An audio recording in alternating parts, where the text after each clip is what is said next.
Madame, Monsieur, bonjour. Bienvenue dans votre journal. Au menu de ce Savane Midi, lutte contre la mendicité. Cheikh Adama Soro, un éducateur engagé, refuse de recourir à la mendicité. Malgré des moyens limités, il prend seul en charge près de 100 élèves et poursuit son action avec détermination. Vous en saurez davantage au début de ce journal. Dans cette édition également, disparition de l'émir de Djibo. Vous entendrez le Naba de Dawelgué. Il rend hommage à l'émir de Djibo disparu hier. Les détails dans quelques instants. Je le disais en titre, la mendicité n'a jamais été une priorité. Depuis que j'enseigne les enfants, toutes les charges des élèves me reviennent. Ce sont les dires de Cheikh Adama Soro. Il encadre près de 100 élèves. Savane Média l'a rencontré pour une meilleure compréhension de la mendicité. Écoutons-le. Il y a 60 ans que Cheikh Adama Soro est maître coranique. Si certains maîtres incitent les talibés à la mendicité pour subvenir aux besoins de l'école, ce n'est pas le cas chez Cheikh Adama Soro.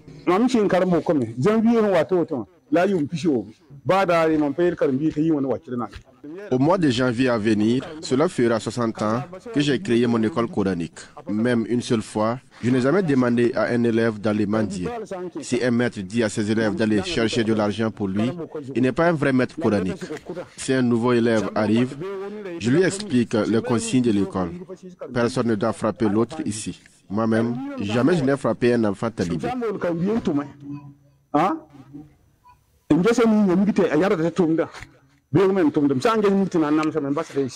Mais comment le Cheikh Adama Soro arrive à nourrir tous ses élèves qui ne sont jamais moins d'une centaine? Tous ces élèves assis, petits ou grands, personne ne mendie. La mendicité ne fait pas partie de l'étude coranique. Chaque fois, il y a des kits alimentaires que des bonnes volontés nous amènent. Nous avons mis cette école en place pour enseigner les valeurs de l'islam. Il reçoit aussi le soutien de ses anciens élèves, devenus aujourd'hui commerçants ou exerçant dans d'autres domaines d'activité. Le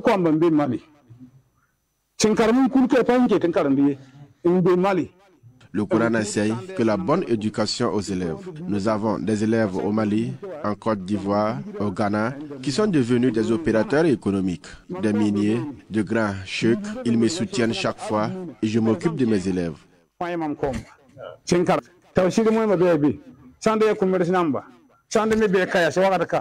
Chez lui, chaque élève doit respecter les heures d'études. C'est l'une des priorités de l'école.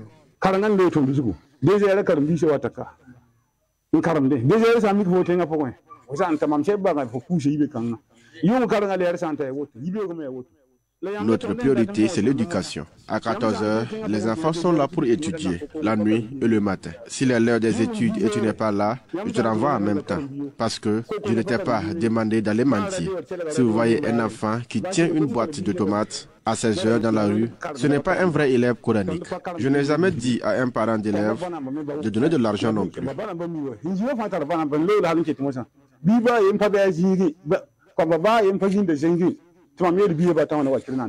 Le Cheikh Adama Soro encadre actuellement près de 100 élèves, mais il n'a jamais demandé à un élève d'aller mendier. Son école est située dans le quartier Nossin, dans l'arrondissement 3 de Ouagadougou. À l'occasion de la 20e édition de la Semaine du numérique, plusieurs innovations technologiques sont mises en lumière. Parmi elles, 2 robots, un humanoïde et un quadrupède entièrement programmés au Burkina Faso par des ingénieurs en informatique, ingénieurs de conception en informatique du ministère de la Transition digitale. Notre reporter est allé à la rencontre de l'équipe technique pour en savoir plus. C'est un reportage signé Cynthia Zungran. À cette 20e édition de la Semaine du numérique, 2 inventions attirent l'attention des visiteurs. Il s'agit de 2 robots, un humanoïde et un quadrupède.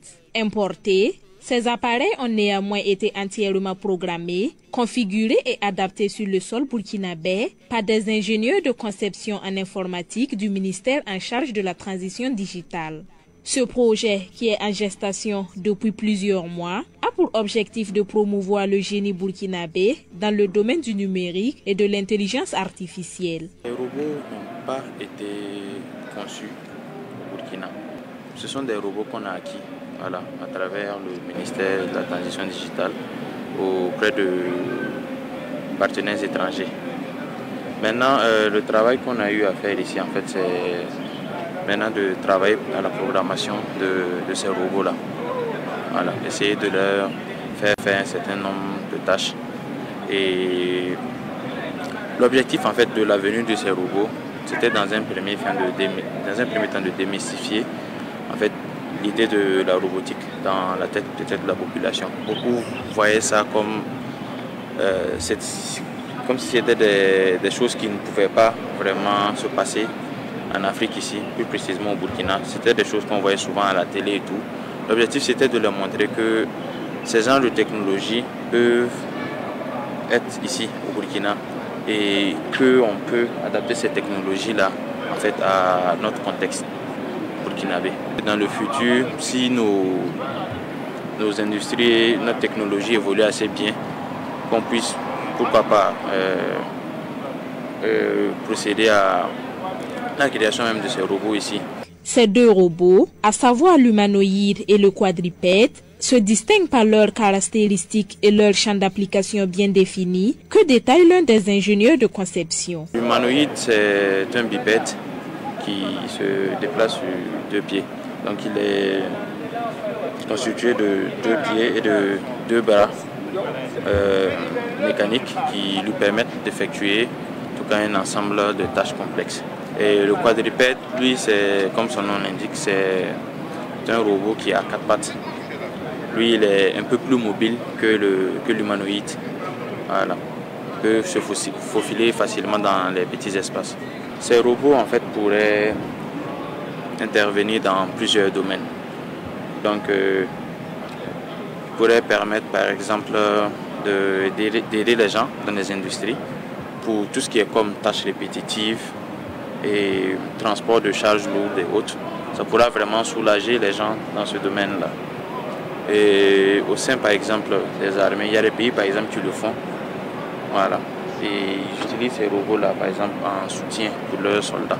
Au-delà de la présentation de cette innovation technologique, le projet s'inscrit dans une vision stratégique du ministère. Dans un premier temps ici, c'est pour les présenter à la population et leur montrer en fait que nous pouvons travailler avec les robots.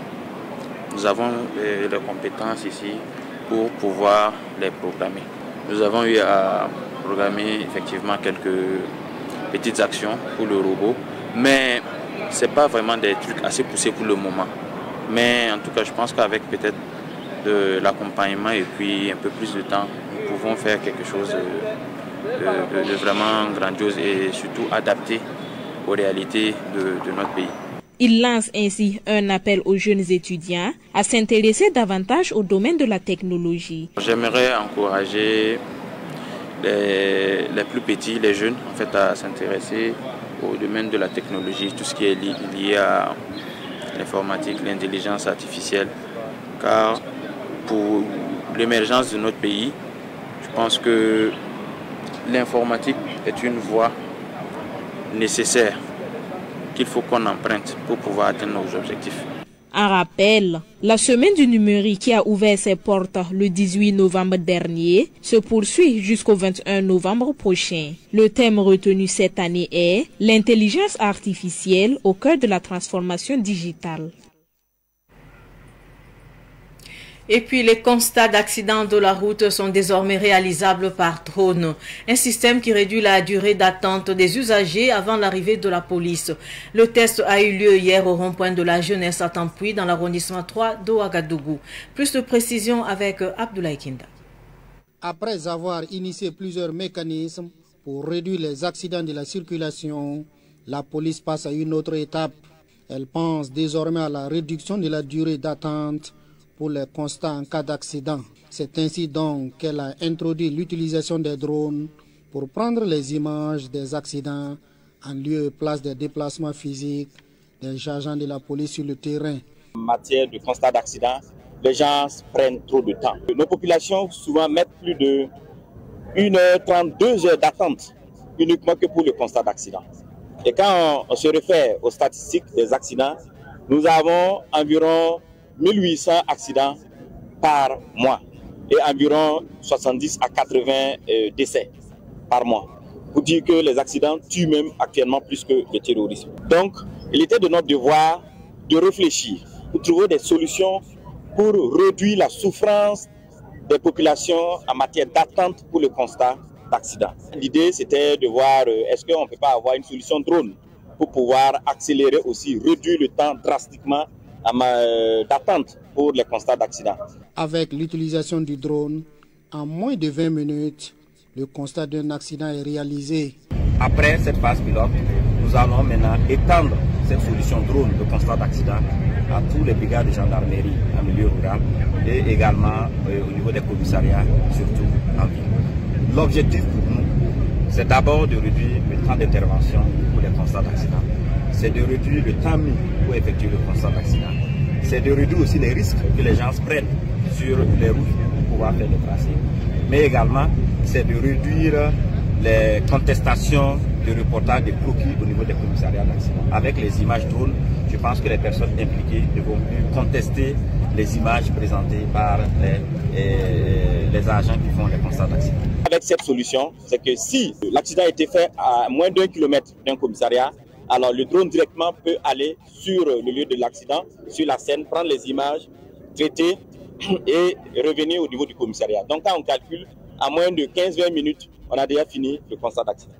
Mais au-delà de 1 km, il faut que les agents se déportent. D'autres réflexions sont en cours pour réduire aussi le temps des constats pour les accidents qui ont eu lieu au-delà d'1 kilomètre d'un commissariat.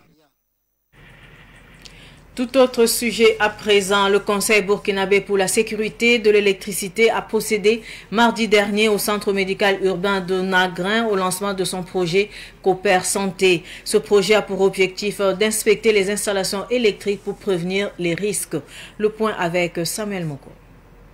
Ce projet, Cooper Santé, consiste en un contrôle périodique et à des sensibilisations sur la sécurité électrique dans les formations sanitaires à Ouagadougou, lancé par le Conseil burkinabé pour la sécurité des usagers de l'électricité COPSUEL. Ce projet permettra d'inspecter les installations électriques des différents centres médicaux urbains. Ce projet consiste à effectuer des contrôles au niveau des centres de santé, des institutions sanitaires, pour vérifier l'état même d'installation électrique, l'état des installations électriques et faire un rapport, soumettre en vue de sécuriser les personnes et leurs biens face aux dangers liés aux mauvaises installations électriques. Le premier responsable de la zone pilote, le centre médical urbain de Nagrin, apprécie positivement ce projet qui va être bénéfique pour les centres de santé. Nous pensons que cela est d'un très grand intérêt dans la mesure où ça va nous permettre en fait de poser le diagnostic en fait du risque que nous courons avec les anomalies dans les installations et par la suite nous pensons effectivement que nous serons accompagnés dans la mise en œuvre des recommandations qui vont en découler. Nous permettre de prévenir les risques que nous courons par les installations électriques et encore choisir notre centre médical pour le lieu de lancement. C'est un vrai honneur pour nous et nous leur sommes reconnaissants. L'objectif du COPSUEL est d'atteindre tous les centres de santé de la commune de Ouagadougou. En plus du projet Cooper Santé, d'autres projets comme Cooper Éduc et Cooper Marchand sont en vue. Place à la culture à présent. Amidou Kaboré a officiellement présenté ce mardi son deuxième livre intitulé Envers et contre tous, un ouvrage qui aborde plusieurs thématiques telles que la résilience et l'amour. Retour sur la cérémonie de dédicace qui s'est tenue à l'espace Yelba avec Madinatou Edrao. Dans son œuvre littéraire Envers et contre tous, Amidou Kaboré aborde des faits de société et montre que, même lorsque tout semble s'effondrer, l'amour, la détermination et la foi peuvent toujours triompher. Dans le roman, j'évoque la question de la résilience, la question de l'amour, la question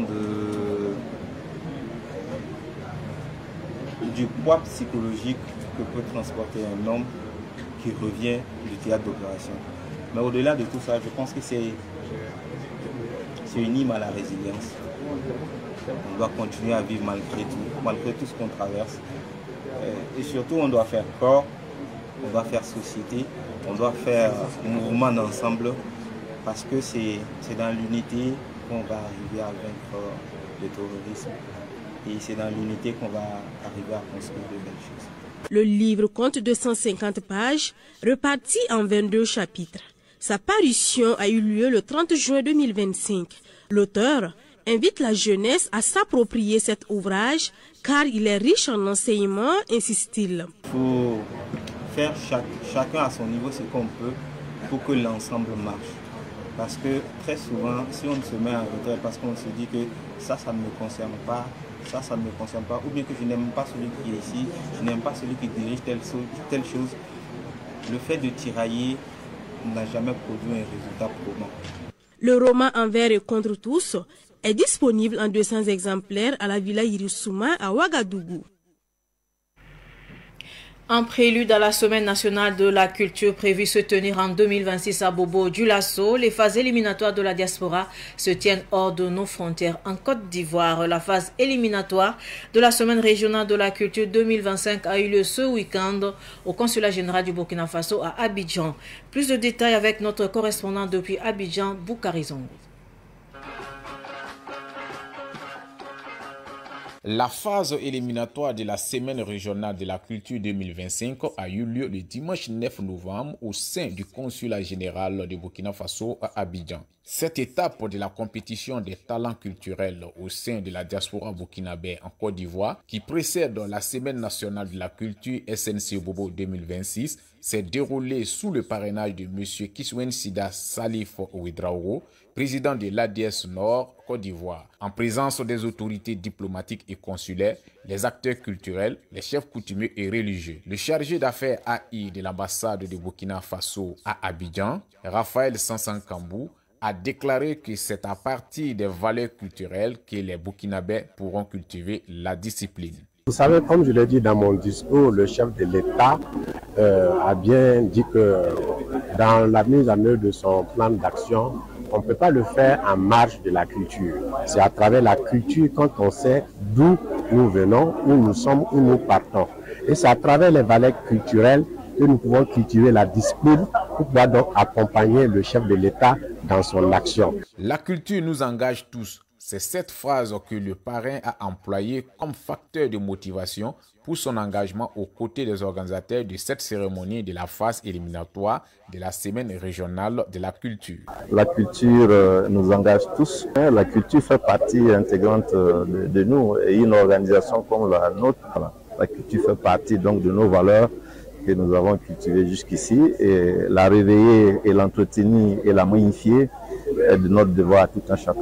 À sa prise de parole, la directrice générale de la SNC a brièvement donné l'historique de l'événement institué depuis 1983 qui demeure le plus grand cadre d'expression, de valorisation et de célébration de la richesse culturelle du Burkina Faso et qu'il n'y a pas de raison que la diaspora soit mise à l'écart. Cette phase est importante parce que le gouvernement tient à ce que tous les Burkinabés puissent s'exprimer, puisqu'ils puissent venir à la fête. Parce que c'est une occasion également d'unir tous les fils et les filles du pays. La diaspora burkinabé dans son ensemble sera représentée à la Semaine nationale de la culture 2026 par les troupes victorieuses. L'émir de Djibo, décédé hier, était membre de l'Association pour la tolérance religieuse et le dialogue interreligieux. Une association qui fait la promotion de la tolérance, du dialogue et de la coexistence pacifique au Burkina Faso. C'est un chef traditionnel qui avait espoir que la paix reviendrait au Burkina Faso que la faucheuse a pris hier. Le Naba Boualga de Dawelgué, qui est aussi membre de l'Association pour la tolérance religieuse et le dialogue interreligieux, garde de bons souvenirs de l'émir de Djibo. Il s'exprime au micro de Ahmed Joël Comporé.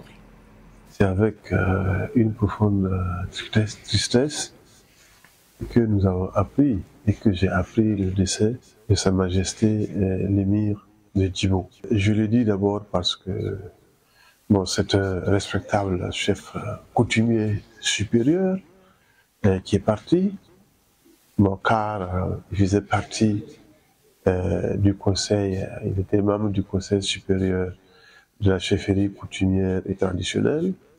Donc, dans une certaine mesure, il était un de mes supérieurs hiérarchiques, si on peut s'exprimer ainsi. Ensuite, c'est réellement avec une profonde affliction, parce que j'ai fait sa connaissance, c'était en 2012, lors d'une mission que nous avons effectuée à Djibo. Moi, j'étais dans l'anonymat de la mission, hein, et on était si nombreux que c'est moi qui ai plutôt été charmé par son attitude, par son comportement, par ses propos, par sa tempérance, que lui, par moi, parce que moi, je n'ai même pas pris la parole. Donc, il m'a vraiment marqué. Et ensuite, quand en 2018, nous avons créé l'association pour la tolérance religieuse et le dialogue interreligieux, nous avons interagi indirectement, de sorte que, effectivement, des gens de niveau participaient à nos activités dans le cadre, n'est-ce pas, du dialogue intercommunautaire et de la promotion et de la tolérance religieuse. Et ensuite, à partir de 2021, notamment en 2022, nous avons eu à travailler beaucoup ensemble dans le cadre, en fait, des cadres locaux de dialogue pour la restauration de la paix. En tout cas, il fut un des piliers de cette orientation ou de cette solution, pour aboutir à la paix, en plus, bien sûr, de ce qui se faisait sur le plan militaire, pour les plus irréductibles en réalité, de ceux qui nous attaquent. Et il avait espéré qu'il verrait le retour de la paix au Burkina en général et à Djibo en particulier avant de quitter ce monde. Mais Dieu en a décidé autrement, mais c'est sûr que là où il est, il continue certainement à nourrir cet espoir, c'est de considérer que ce qu'il nous a dit est digne de considération et que nous devons travailler à mettre cela en œuvre dans le sens de la construction d'un Burkina pacifique que nous devons travailler à transformer en Burkina paisible. Ainsi s'achève cette édition d'information. Merci de rester fidèle au programme de Savane TV. Au revoir.